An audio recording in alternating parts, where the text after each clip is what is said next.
The infamous alien god King Orin crushed a crystal goblet in his fist, eyes burning with rage, as panicked courtiers ducked the razor shards. Yet again, even Orin's closest advisors walked on eggshells, terrified of his mercurial wrath. But lately that temper threatened the Empire's uneasy trade partnership with Earth. If the conflict escalated, millions could starve. So Earth played its trump card, sending top diplomat Samuel Burns to broker peace at any cost. Burns had a knack for finding common ground with hostile alien leaders. But on Barzan, the diplomat was shocked by what he found. The opulence of Orin's floating crystal palace stood in stark contrast to the planet's squalid lower levels, where emaciated child laborers toiled in deadly crystal mines. Something was rotten on Barzan. Burns needed answers. Fast. Whispers led Burns to a buried tragedy: how the power-mad Ascendant Corporation had exploited Barzan for its rare crystals, pitting clan against clan, until betrayal shattered a once vibrant world. And Orin had endured unspeakable loss in his youth, festering wounds that twisted him into a vengeful tyrant. Now Burns had a glimmer of insight into Orin's rage. He just needed to get close enough to the God King to pose a single dangerous question. Why? In a tense face-to-face meeting, the human finally voiced the query no Barzan dared ask. Burns watched Orin's perpetual scowl momentarily falter, glimpsing the shattered soul within.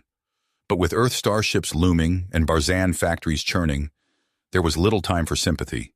If Burns couldn't bridge the gap between human and alien, and soon billions might pay the ultimate price. Burns studied Orin's scowl, the alien tyrant's eyes smoldering with nearly unleashed fury. The human diplomat knew he walked a razor's edge.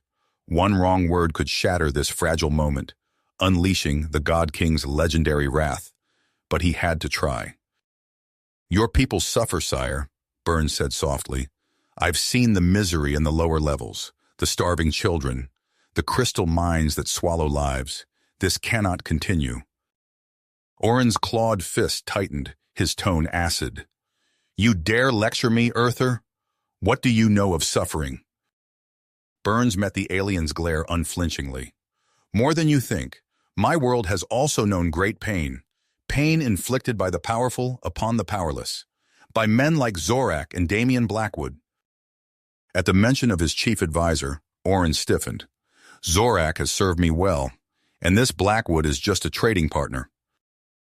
"A trading partner who strips your world bare while your people die," Burns countered.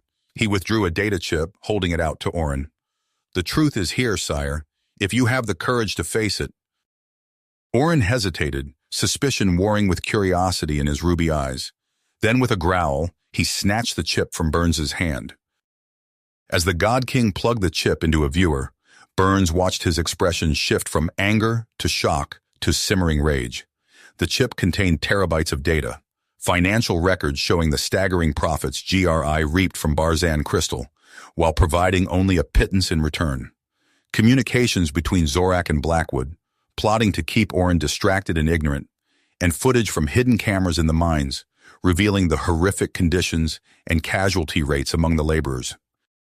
Orin's claws gouged deep furrows into the armrests of his hover throne.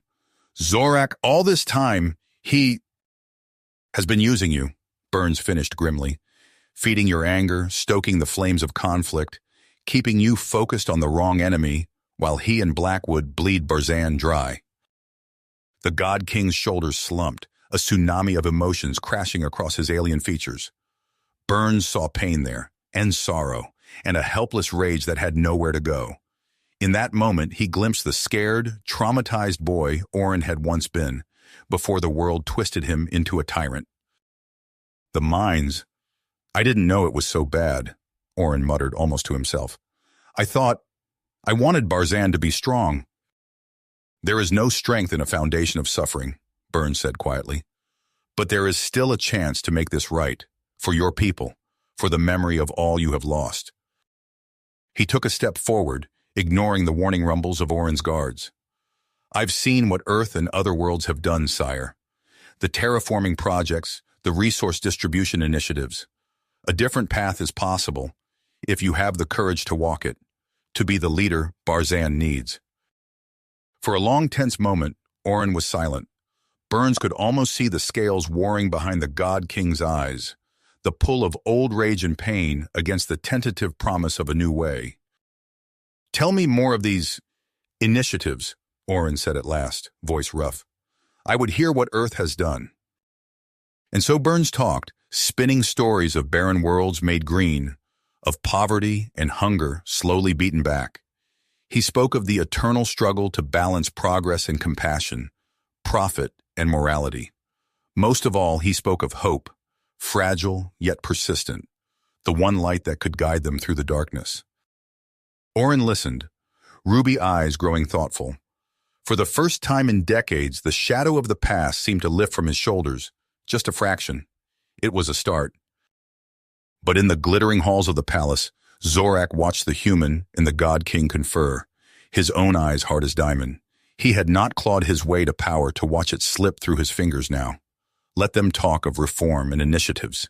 He would show them the true meaning of strength. The courtier's claws flexed, tapping a command into his wrist console. The resistance would burn, starting with that meddling human. And if Orin stood in his way, well, Barzan had survived the fall of God Kings before. It would again. Zorak's claws tapped a staccato rhythm on the polished crystal table as he watched the security feed. The human diplomat and Orin huddled in intense conversation, their faces etched with concern. A snarl curled Zorak's lip.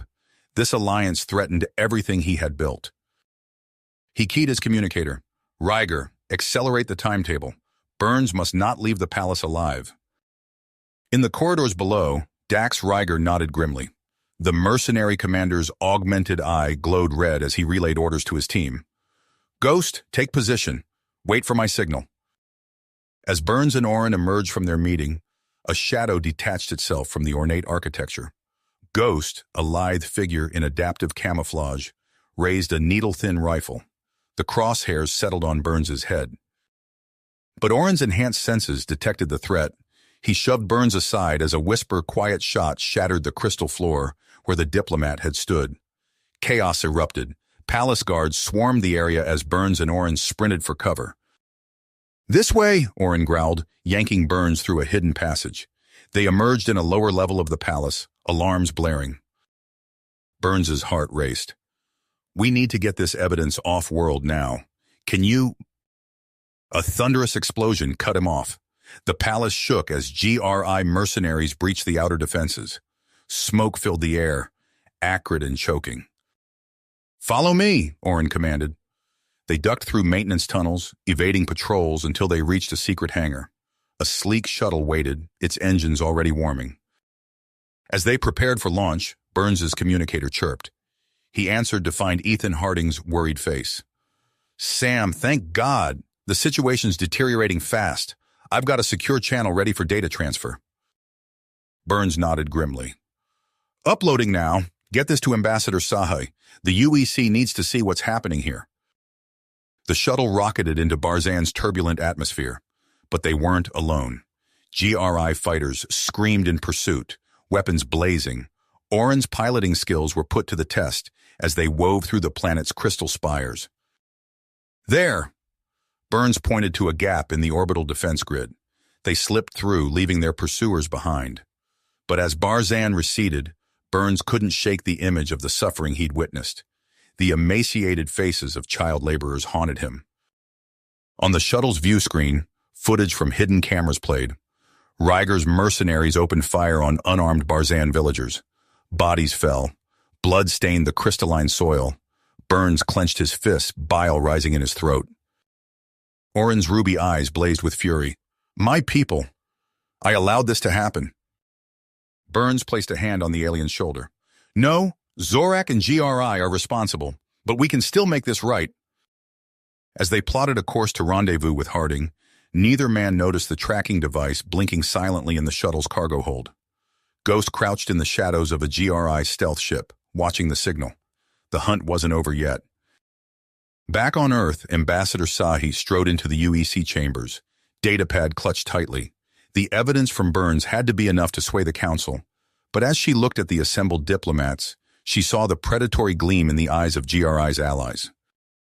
This battle was far from won, and on Burzan, an invisible clock ticked down to genocide. As their shuttle hurtled through space, Burns's communicator crackled with an encrypted transmission. Zara's face appeared, her expression grim. "We've intercepted GRI communications," she said, her voice tight. "Zorak plans to release a bioweapon across Burzan. Millions will die if we don't stop it." Burns felt his stomach lurch. He looked at Oren, seeing his own horror reflected in the alien's ruby eyes. "Where?" Oren demanded. Zara's image flickered. "Our agents traced it to an abandoned GRI mining facility in the Razavi Desert, but it's heavily guarded."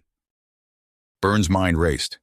He contacted Ambassador Sahi, who confirmed a small UEC peacekeeping force was en route to Burzan, but they wouldn't arrive in time.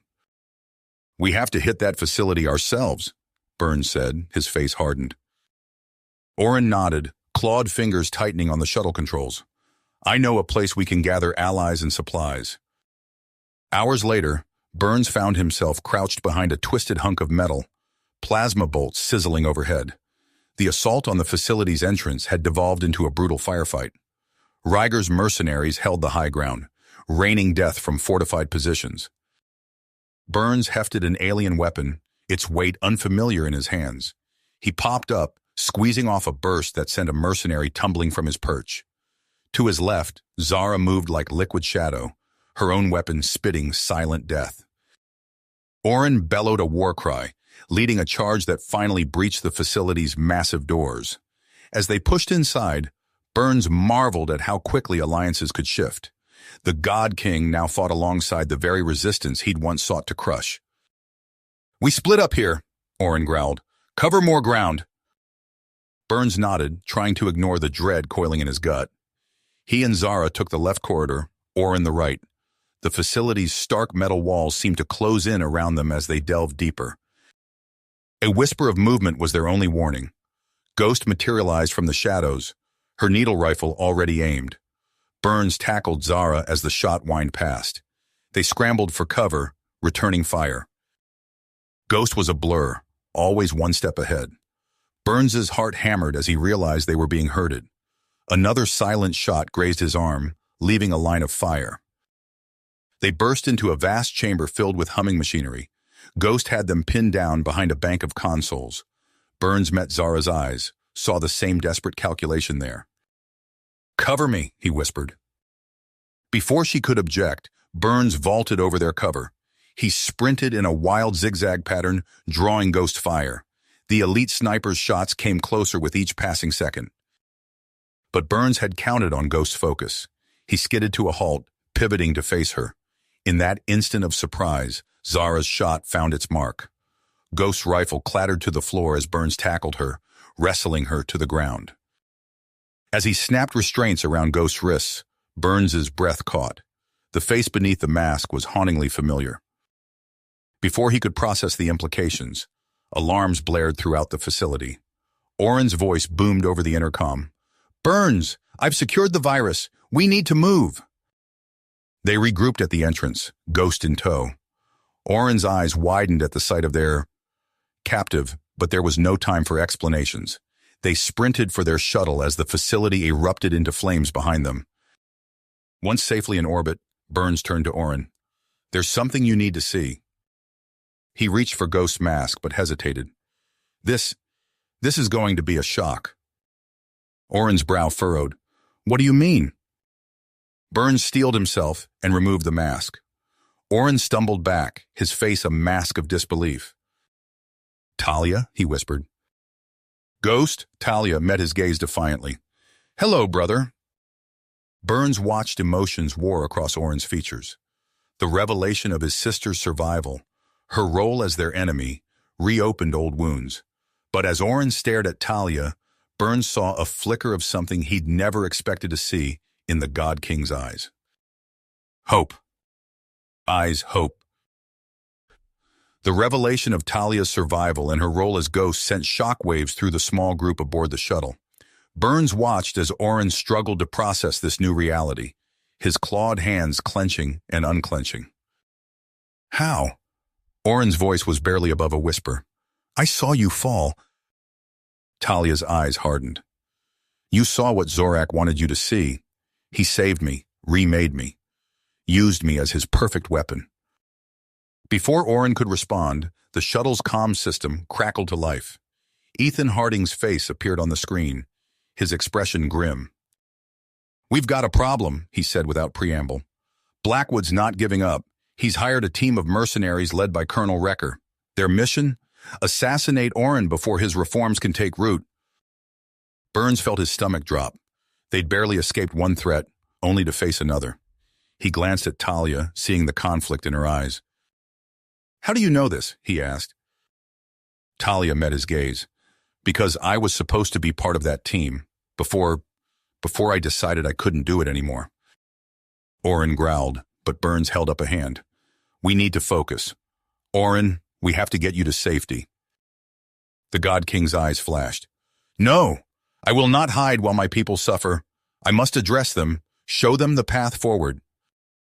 Despite Burns's protests, Oren was adamant. Within hours, they stood on a balcony overlooking a sea of Barzanians.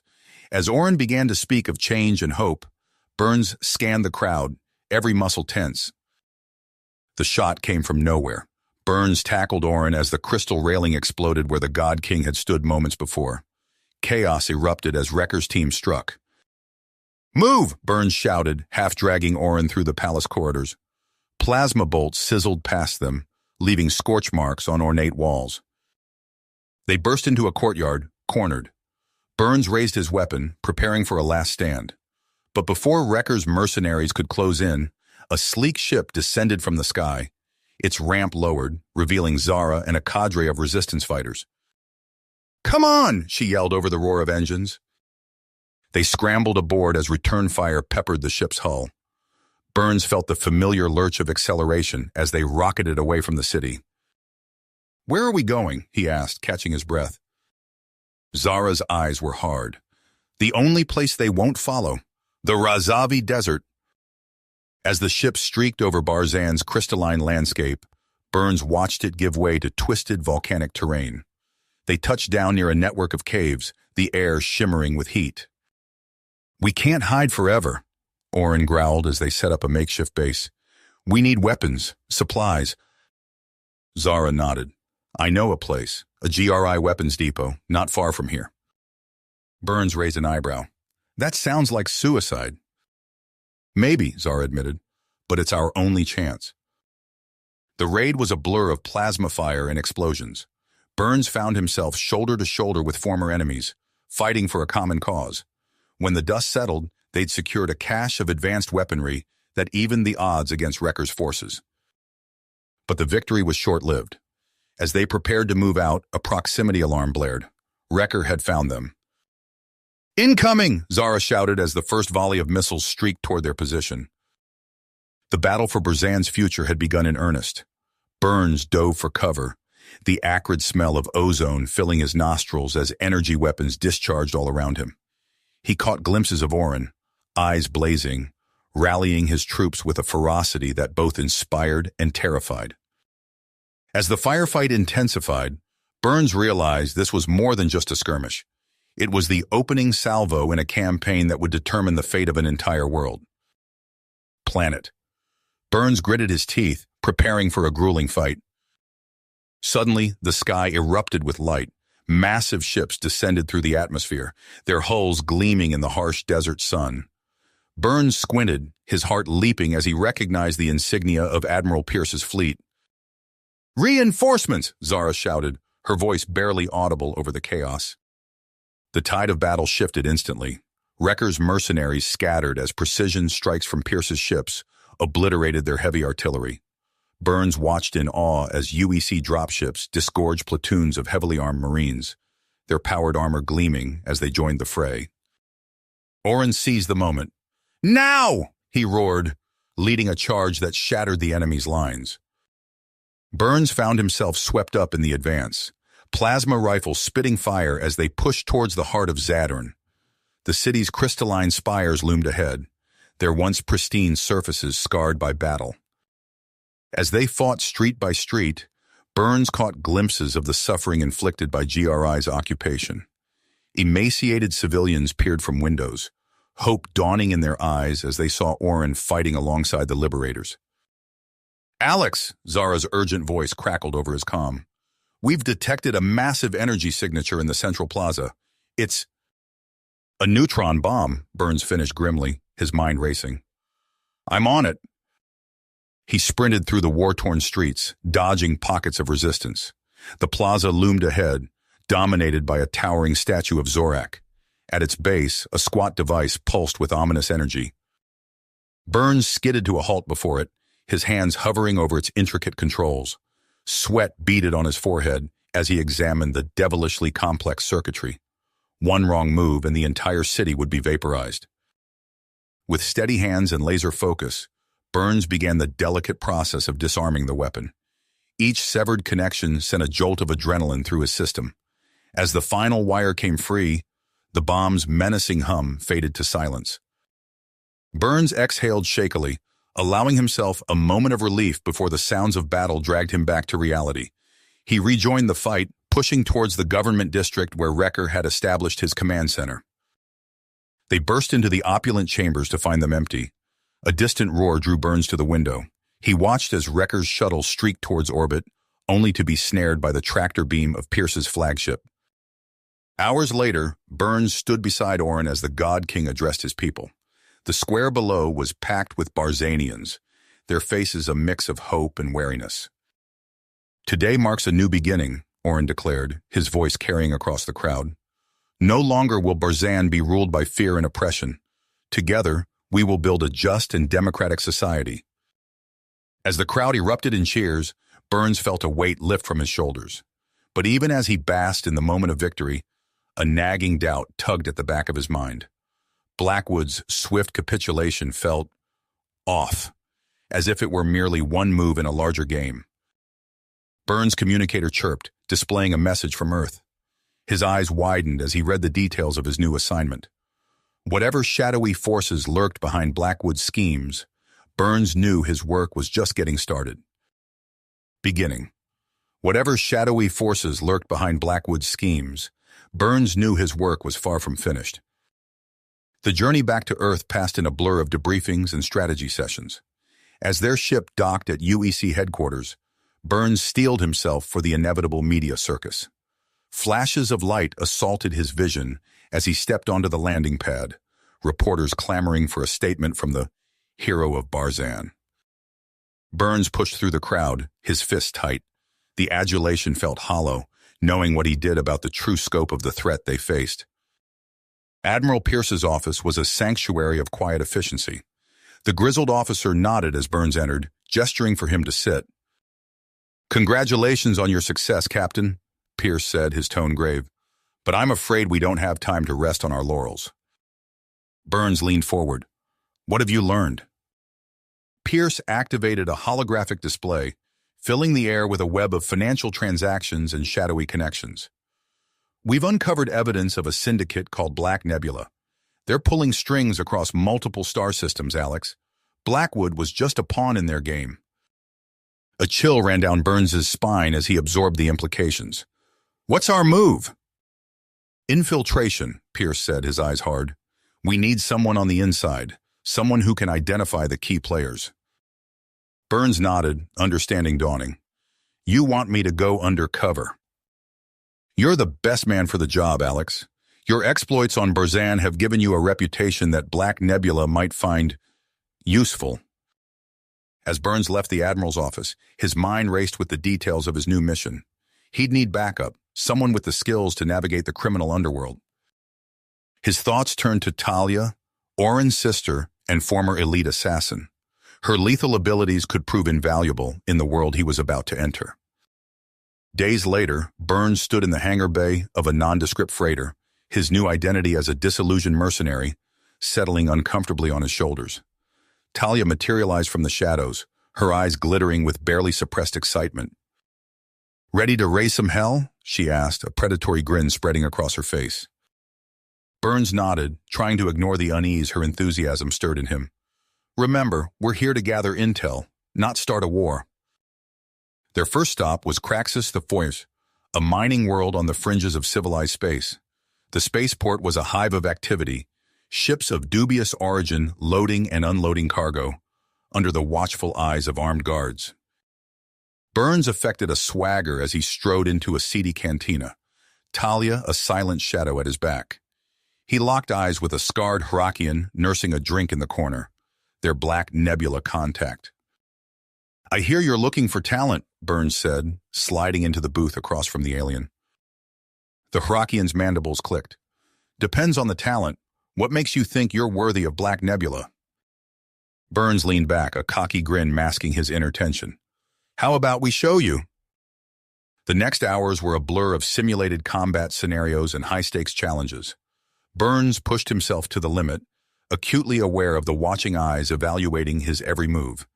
Talia was a force of nature, her graceful brutality drawing murmurs of appreciation from their observers. As they stood panting after the final trial, a statuesque Zarek female approached. Her cybernetic enhancements gleamed in the harsh light, and Burns recognized the aura of casual menace that surrounded her.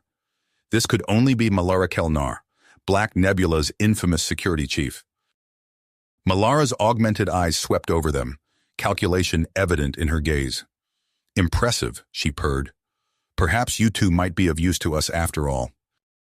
Burns inclined his head, careful to project the right mix of deference and confidence. "We aim to please." "Good," Malara said, her smile not reaching her eyes, "because I have a job that requires your particular talents." As she outlined the details of their mission to destabilize the Kelvin government, Burns felt a thrill of both excitement and dread. They were poised to strike at the heart of Black Nebula's operations. But as he caught the gleam of anticipation in Talia's eyes, Burns couldn't shake the feeling that he might have made a grave miscalculation in bringing her along. The line between infiltration and becoming the very thing they sought to destroy suddenly seemed razor-thin. The Kelvin operation unraveled with frightening speed. One moment, Burns was overseeing the covert arms transfer to the rebel faction. The next, plasma bolts seared the air around him as Black Nebula security forces swarmed their position. "We've been made!" Burns shouted, diving for cover behind a stack of crates. He scanned the chaos for Talia, spotting her lithe form weaving through the firefight with lethal grace. Then he saw Malara Kelnar, her cybernetic enhancements glowing with murderous intent as she strode through the maelstrom. Her augmented eyes locked onto Talia, recognition and fury twisting her features. "The ghost!" Malara snarled, her voice carrying even over the din of battle. "Seize them both!" Burns' heart plummeted. Talia's past had caught up with them, and now they were trapped. He fought desperately, but the odds were overwhelming. Within minutes, he found himself disarmed and restrained, Talia similarly subdued nearby. Malara loomed over them, her smile cruel. How fitting. The traitor and her new masters. Gift wrapped for me. The next hours were a blur of pain and interrogation. Burns lost track of time in the bowels of Black Nebula's fortress on Craxus Force. His only constant was the knowledge that their execution was imminent, a public spectacle to crush any thought of rebellion. As he drifted in and out of consciousness, Burns's thoughts turned to Earth, to the mission he had failed. He wondered if Admiral Pierce even knew they'd been compromised. The cell door screeched open. Burns tensed, expecting another round of brutality. Instead, a familiar voice cut through his fog of pain. "On your feet, soldier. We're getting you out of here." Burns blinked in disbelief. Zara stood framed in the doorway, her face set in steadfast perseverance. Behind her, even more improbably, loomed the hulking form of Zorgax. "How?" Burns croaked. "Questions later," Zara snapped, hauling him up. "Move!" They staggered through blood-slicked corridors, alarms blaring. Burns glimpsed the aftermath of Pierce's strike team. Black Nebula guards lay crumpled in their wake. They burst into a hangar bay, a shuttle waiting with engines hot. But Malara's forces had rallied. Plasma fire erupted from multiple angles, pinning them down. "Go!" Zorgax roared, his massive frame providing cover. "I'll hold them off." Burns hesitated, years of enmity warring with the surreal reality of Zorgax fighting to save him. In that moment of indecision, he saw the shot meant for the alien warlord. Without thinking, Burns threw himself into its path. White-hot agony lanced through him as the bolt struck home. He collapsed, the world fading to a pinprick of light. The last thing he heard was Zara's voice, distant and desperate. "Man down! We need immediate evac!" Then darkness swallowed him whole. Burns drifted in a formless void, untethered from time and space. Gradually, pixelated shapes coalesced around him, forming a simulacrum of reality. He found himself standing in a featureless white room, face to face with himself. The doppelganger smiled, its form flickering with lines of code. "Hello, Alex. We have much to discuss." "What is this?" Burns demanded. "Where am I?" "You're in a cybernetic limbo," the AI explained. "Your physical form is healing, but your consciousness needed recalibration." Burns frowned. "You're a manifestation of my subconscious?" The AI nodded. "And we have work to do. You carry unwill-powered conflicts, Alex. They're holding you back from your full potential." As if on cue, spectral images of Zorgax and Talia materialized. Burns felt a surge of conflicting emotions: gratitude, anger, loyalty, betrayal. "You must confront these feelings," the AI urged. "Only then can you truly heal." Meanwhile, across the galaxy, Talia crouched in the shadows of a black nebula outpost. Her eyes burned with vengeful fire as she watched Malara Kelnar stride past, oblivious to the danger lurking mere meters away. Talia's hand tightened on her weapon. Soon she would have her revenge, but as she prepared to strike, a fragment of intercepted communication gave her pause. Malara's voice tinged with fear. "But sir, I've done everything you asked. The Kelvin operation was a success." A distorted reply. "You've outlived your usefulness, Malara. Black Nebula thanks you for your service." Talia's eyes narrowed. There was more at play here than she had realized. As she melted back into the darkness, her mind raced with implications. The real power behind Black Nebula was human, and their agenda stretched far beyond mere profit. She had to warn Burns. But first, she would follow this thread to its source, no matter where it led. Burns gasped, his eyes snapping open as he emerged from the cybernetic limbo. The sterile white of a medical bay greeted him, a far cry from the featureless void he'd inhabited moments before. His body ached, but a newfound clarity burned in his mind. "Welcome back, Captain." Admiral Pierce's gruff voice came from nearby. "You gave us quite a scare." Burns struggled to sit up, wincing at the pull of healing tissue. "How long was I out?" 3 weeks, Pierce replied, his expression grim. "But we haven't been idle. Your team's been busy." As if summoned by his words, the door slid open to reveal Talia. Her eyes met Burns, a silent understanding passing between them. Whatever conflicts had existed before, they paled in comparison to the threat they now faced. "We've got a lead," Talia said without preamble. "Black Nebula's operations hub on Manufacto. Their overseer, Braxton, is up to his eyeballs in this conspiracy." Burns nodded, swinging his legs off the bed. "Then that's where we're headed." Manufacto loomed before them, a world of smoke-belching factories and towering refineries. Burns and Talia moved through its shadowy underbelly, their covers as disgruntled mercenaries holding firm. They infiltrated Braxton's command center, a fortress of steel and glass rising above the industrial sprawl. Burns disabled security systems, while Talia neutralized guards with ruthless efficiency. In Braxton's private office, they struck gold. Holographic displays flickered to life, revealing a web of corruption that stretched to the heart of the UEC itself. "My God," Burns breathed, watching recorded meetings between Braxton and a face he recognized all too well, Commissioner Locke. "They've been manufacturing conflicts across the galaxy." Talia's eyes narrowed. "For profit and power. We need to get this data out now." But as Burns reached for the data crystal, alarms blared. Locke's face appeared on a nearby screen, his expression a mask of cold fury. "You've made a grave mistake," the commissioner snarled. "This facility is now in lockdown. You'll rot here with your precious evidence." Burns and Talia shared a look of steadfast perseverance. They had come too far to fail now. Outside, space erupted in chaos as Zorgax's rebel fleet engaged Locke's forces, Plasma torpedoes and energy beams crisscrossed the void, creating a deadly light show visible even from the planet's surface. Inside the command center, Burns and Talia fought a desperate holding action. They barricaded themselves in the central hub, fending off waves of Black Nebula security forces. "Zorgax, we need that evac window," Burns shouted into his comm as he returned fire. "Working on it," the alien warlord's gravelly voice replied, punctuated by the sound of explosions. "Our cyber teams are almost through Braxton's firewalls." Suddenly, the facility's defenses powered down. Burns felt a surge of triumph as the data servers before him lit up, information flooding into their secure uplink. "We've got it," he exclaimed. "The whole conspiracy laid bare." Talia grabbed his arm. "Then let's not waste our window." They fought their way to the landing pad where a battered rebel shuttle waited.